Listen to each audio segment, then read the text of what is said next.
Have you ever felt so tired? I don't just mean the kind of tired that comes from a long day's work. I'm talking about a deeper kind of exhaustion, a weariness that sinks right down into your bones and settles in your soul. It's a tiredness that a good night's sleep just can't seem to touch. You wake up in the morning and the fatigue is still there, a heavy blanket you can't seem to shake off. It's a constant companion, whispering that you're running on empty, that the energy you need to face the day simply isn't there anymore. It's a puzzling feeling, isn't it? To rest, but never feel restored. This isn't just about being physically drained. It's a mental and emotional exhaustion. It's like your mind has been running a marathon for weeks, maybe even months, without a finish line in sight. Every thought feels heavy. Every decision feels monumental. The simplest tasks can feel like climbing a mountain. You find yourself staring into space, lost in a fog you can't seem to navigate. You try to muster the motivation to get things done, to just keep going, but it feels like you're trying to start a car with a dead battery. The engine just won't turn over, no matter how many times you turn the key. And then there's the emotional side of it, a deep, hollow feeling. It's as if the colors of your life have faded to shades of gray. The things that used to bring you joy, that used to make you laugh or light you up inside, now barely register. You feel numb, disconnected from yourself and from the people around you. You might put on a brave face, go through the motions and say all the right things, but inside you feel like you're just an actor playing a part, watching your own life from a distance, without any real connection to the character you're supposed to be. It's a lonely place to be, this state of deep exhaustion. You might look around and see everyone else managing, seemingly full of energy and purpose.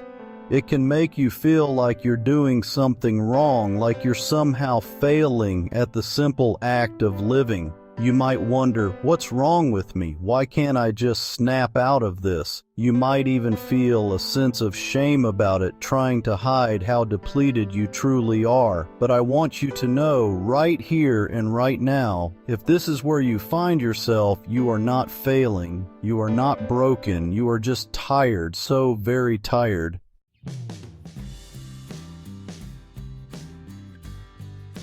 If any of what I've just described resonates with you, if you've ever felt that profound sense of being utterly spent, I want you to know something important. You are not alone in this feeling. It's a sentiment that has echoed through the hearts of people for centuries across all walks of life.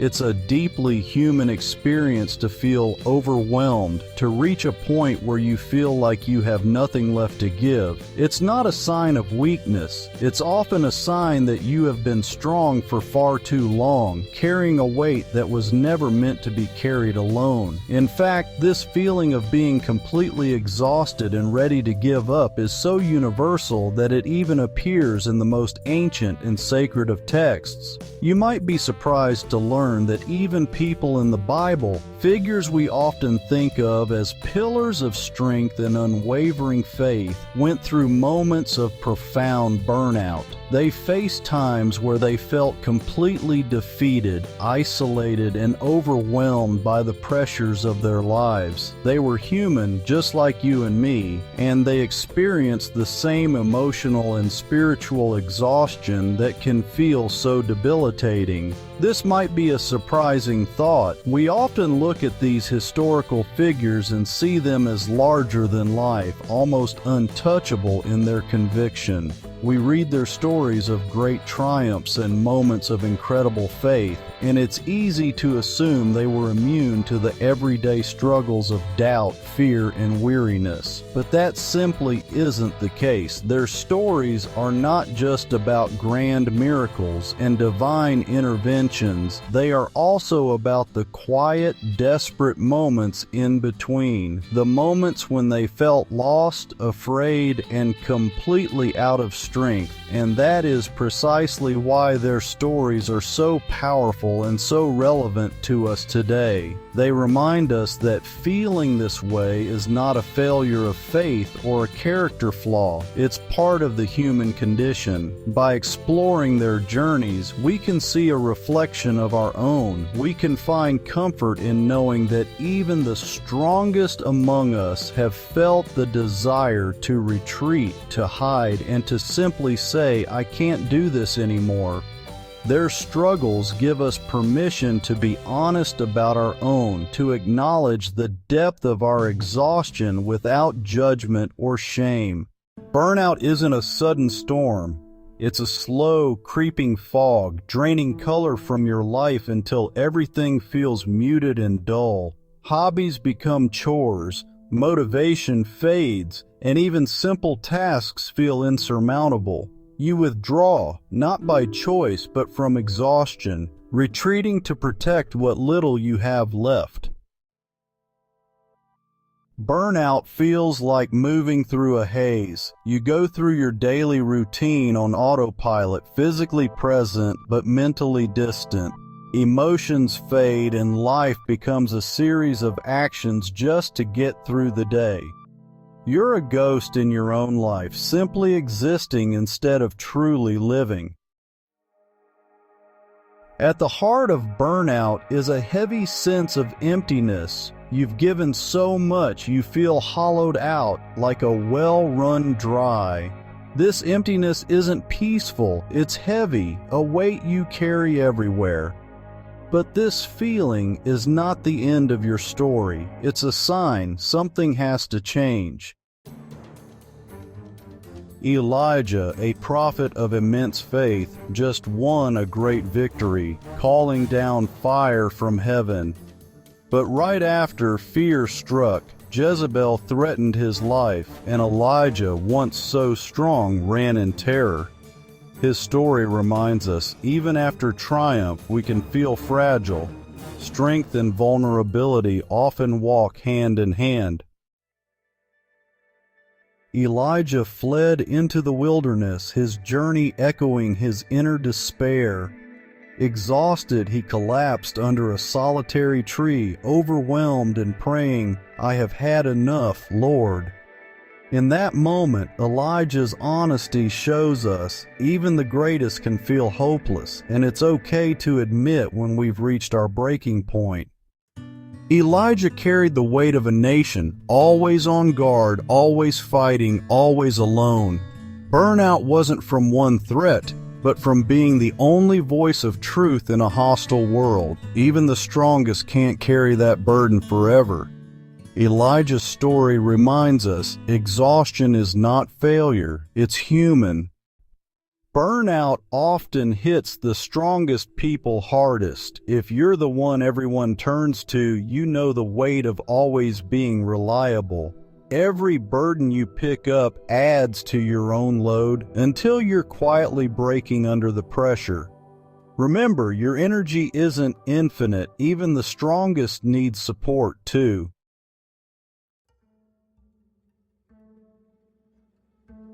Beyond the external pressures we face, there's another quieter force at play: emotional overload. This happens when you're forced to process too many feelings at once, your own and those of others, without any time or space to recover. Think of your heart like a container. Every worry, every fear, every moment of sadness or frustration you experience gets poured into it. In a healthy rhythm, you have moments to empty that container, to process those emotions and find release.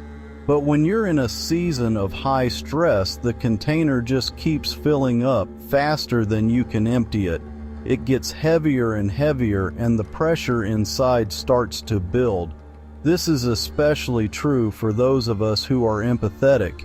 You feel things deeply.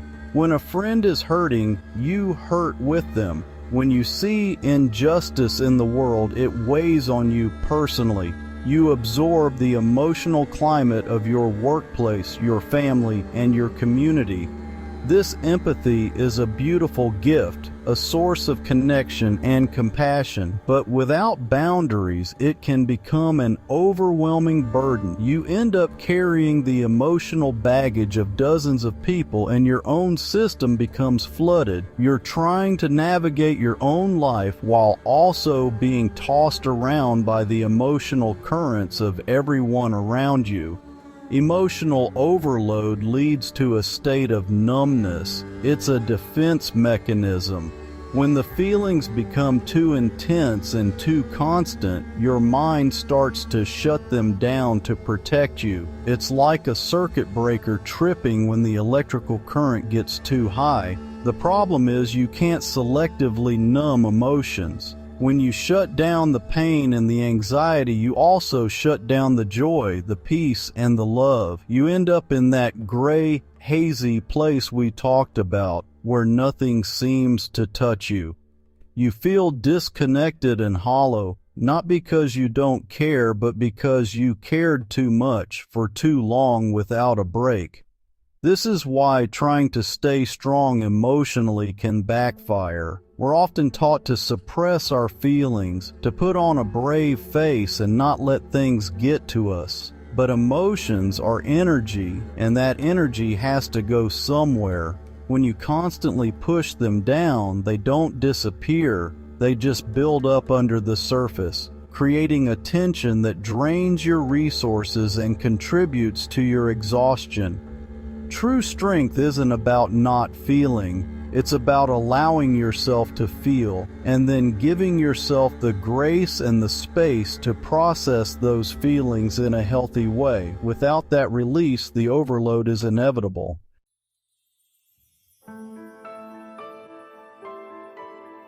Burnout convinces us we're alone, but that's an illusion. We withdraw, thinking isolation will protect us, but it only deepens our exhaustion. True strength is found in reaching out, letting others help carry the load. You don't have to do this alone. Connection is your lifeline.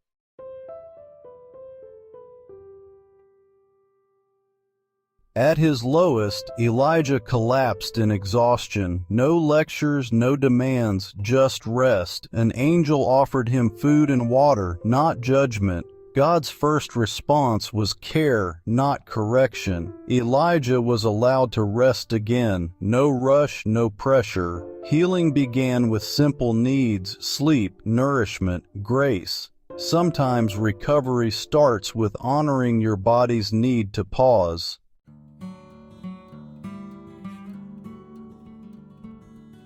When you're empty, you don't need more pressure, you need grace. God met Elijah's despair with bread and water, validating his struggle. Recovery often starts with small acts of care: a meal, a glass of water, a moment in the sun. You don't have to earn rest. It's a gift, not a reward. Your value isn't in what you do, but in who you are.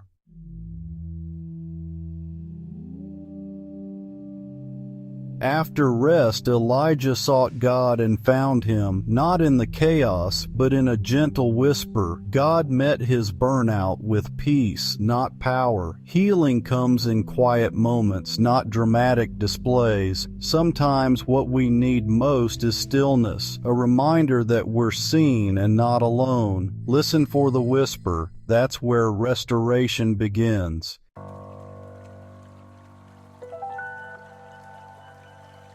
Maybe what you need isn't a new plan, but permission to rest. True rest isn't laziness, it's essential.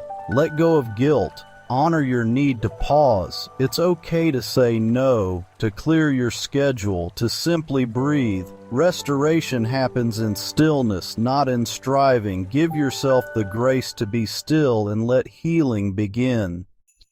When burnout hits, even a to-do list can feel paralyzing.